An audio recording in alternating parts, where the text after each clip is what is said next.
mengupdate penampilan terbaru para pemain abroad timnas di Inggris, di Italia, di Belgia hingga di Belanda, dan di Prancis menjelang kembali bergabung bersama skuad Garuda di awal tahun depan. Benarkah Jordi Cruyff akan meninggalkan posisinya sebagai penasehat teknis? PSSI di tengah kabar skuad Garuda akan segera punya pelatih baru. Agenda FIFA Series dan juga FIFA ASEAN Cup langsung dibahas oleh Erick Thohir di tengah pertemuannya bersama Presiden FIFA di Doha, Qatar. Ramai soal salah satu tokoh sepak bola Indonesia yang keberatan soal pelatih asing untuk menukangi timnas Indonesia di tengah nama John Herman. Dikabarkan akan segera diumumkan oleh PSSI.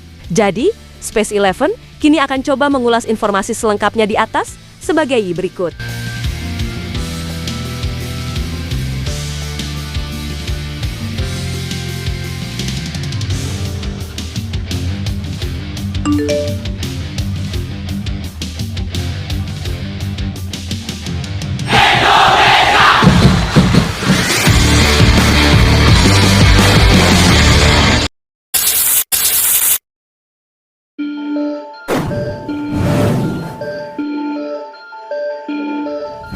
Para pemain timnas Indonesia yang berkarir di Eropa kini kembali beraksi pada Sabtu malam tadi, di mana Calvin Verdong dan Emil Audero termasuk yang beraksi bersama klubnya masing-masing, di mana Calvin Verdong akhirnya memainkan laga pertamanya sejak awal November kemarin karena mengalami cedera selama beberapa pekan terakhir. Penampilan terakhir bek kiri skuad Garuda itu untuk Liel adalah pada 9 November yang lalu. Pada saat itu, ia menerima kartu merah dalam duel yang berakhir dengan kekalahan 0-2 dari Strasbourg. Kini Calvin Verdong telah kembali bugar dan bermain sebagai pengganti di saat Les Doges melawat ke markas. Lusitanos di Piala Prancis, pemain berusia 28 tahun itu masuk dari bangku cadangan di menit ke-69 untuk menggantikan Thiago Santos. Dilansir dari SofaScore, Calvin Verdong mendapatkan rating 6,8 untuk aksinya, di mana ia melakukan 2 kontribusi defensif dalam peran singkatnya. Selain itu, ia juga melakukan 1 tackle yang sukses, 1 sapuan, memenangkan 1 duel di lapangan dari 3 percobaan, dan memenangkan 1 duel di udara. Dalam laga itu, Lille menang tipis dengan skor 1-0.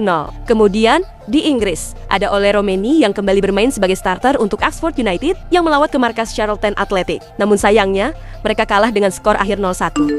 Dalam laga itu, Ole Romeni bermain hingga menit ke-68 sebelum digantikan oleh Tyler Goodram, dan ia mendapatkan rating 6,8 dari SofaScore. Striker timnas Indonesia itu kesulitan untuk memberi dampak dalam serangan. Dengan kontribusinya hanyalah melakukan 1 umpan yang mana tidak sukses. Namun, Ole Romeni berhasil melakukan 6 kontribusi bertahan, di mana ia juga memenangkan 4 dari 6 duel di lapangan. Sementara itu, di Belgia ada Ragnar Oratmangoen. Namun ia belum kembali bermain untuk FC Vidender, di mana ia kembali menghilang dari skuadnya untuk laga kontra Standard Liège semalam. Kabar baik kemudian datang dari Italia, di mana Emil Audero kembali berhasil mencatatkan clean sheet untuk Cremonese. Namun kali ini, ia melakukannya dalam duel kontra Lazio yang berakhir imbang tanpa gol. Dalam laga itu, SofaScore memberi rating 7,1 kepada Emil Audero, di mana ia melakukan 2 kali penyelamatan berarti dalam pertemuan tersebut. Kemudian di Belanda, ada tim Gappen, namun ia menerima rapor merah ketika masuk sebagai pengganti untuk FC Emmen, di mana timnya kalah dengan skor 2-4 dari Almere City. Tim Gappen sendiri masuk di menit ke-39 untuk menggantikan Frank Evina. Namun, ia juga kesulitan untuk memperbaiki keadaan meski melakukan 5 kontribusi dalam bertahan.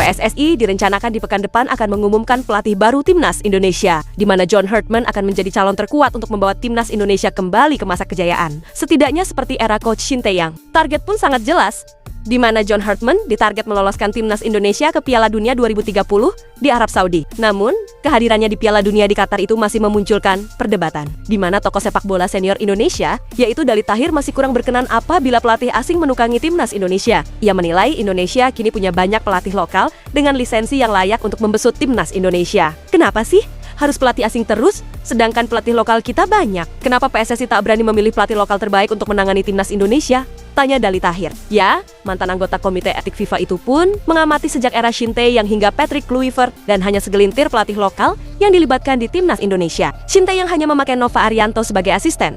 Begitu pula Patrick Kluivert yang memilih Zulkifli Syukur. Sementara staf lainnya diisi orang Korsel dan Belanda. Kalau seperti ini terus, kapan pelatih lokal punya kesempatan berbakti kepada bangsa ini? Lanjut Dali Tahir. Ya, jika mengutip dari akun Instagram PSSI, Indonesia memang memiliki sebanyak 14.497 pelatih, di mana mereka terbagi dalam beberapa kategori lisensi, yakni salah satunya lisensi AFC Pro dengan total 35 pelatih. Kondisi pelatih lokal sangat memprihatinkan. Mereka tak laku di Liga 1. Mereka hanya berkutat di divisi yang lebih rendah. Apakah ilmu pelatih lokal dianggap kurang bagus? Atau klub memang tak mau memakai jasa mereka? Tanya Dali Tahir. Yah, Dali Tahir pun salut dengan staf kepelatihan Timnas Indonesia U22 di SEA Games Thailand, di mana Coach Indra Safri kala itu mengajak beberapa ex-pemain Timnas Indonesia dan jebolan Primavera untuk terlibat di dalamnya. Kita punya banyak pelatih muda potensial, tapi mereka terlambat dapat kesempatan berkarir di Timnas Indonesia. Usia mereka rata-rata hampir 50 tahun. Jika PSSI berani mengorbitkan pelatih muda, kita bisa melahirkan pelatih bagus seperti Timur Kapase di Timnas Uzbekistan, papar Dali Tahir. Ya, Dali Tahir pun menyarankan agar pelatih berusia uzur, tahu diri, dan memberi kesempatan para juru taktik junior berkembang. Pelatih senior harusnya tahu diri. Boleh saja mereka tetap di Timnas Indonesia jika prestasinya mendunia seperti Marcelo Lippi atau Carlo Ancelotti. Era dan tantangan sepak bola modern sangat berbeda. Sekarang era pelatih muda berkarya untuk negeri ini. Tutur Dali Tahir.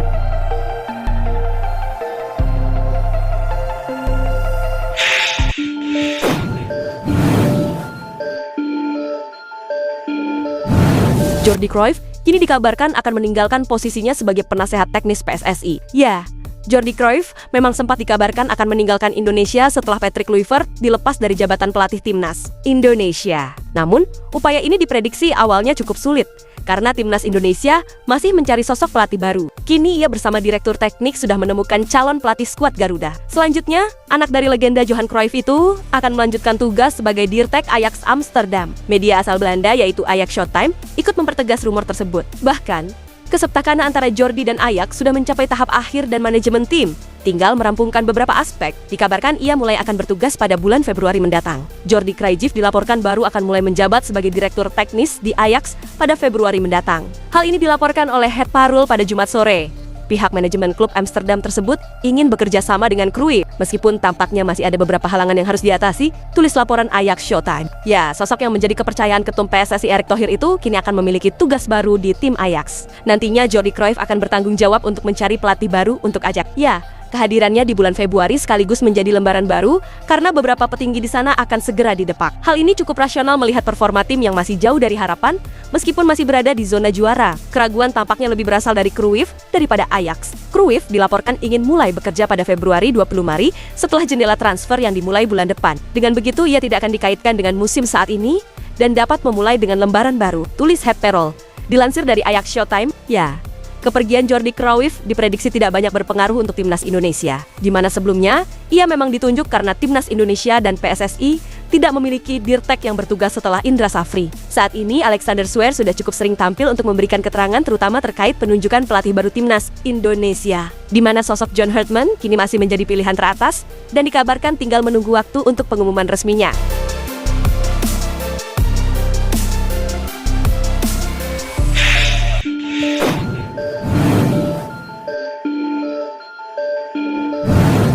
Ketua Umum PSSI Erick Thohir kini melakukan pertemuan penting dengan Presiden FIFA di Doha, Qatar. Momen tersebut terungkap melalui unggahan Erick Thohir di akun Instagram pribadinya yang langsung menarik perhatian publik sepak bola tanah air. Erick Thohir menjelaskan bahwa kunjungannya ke Qatar dilakukan untuk memenuhi undangan resmi dari FIFA. Dalam pertemuan itu, ia secara langsung menyampaikan apresiasi dan rasa terima kasih kepada Gianni Infantino atas kepercayaan yang diberikan kepada Indonesia sebagai tuan rumah di ajang FIFA Series di tahun depan. Menghadiri undangan FIFA di Doha, Qatar.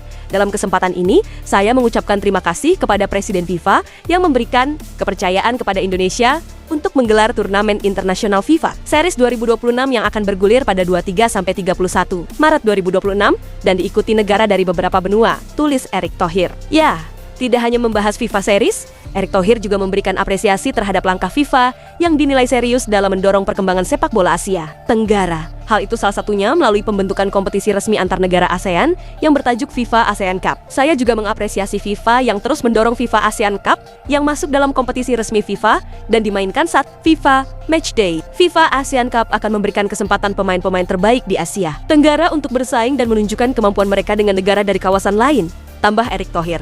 Itulah ulasan terkini hangat dan menarik yang dapat kami sajikan hari ini. Jangan lupa, dukung terus tim Merah Putih di channel ini dan salam olahraga.